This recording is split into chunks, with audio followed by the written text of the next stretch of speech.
Suguru, explain yourself. You already heard it from Shoko.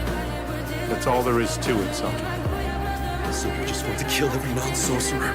You're really going to kill all non-Jujutsu sorcerers now? You know that's impossible!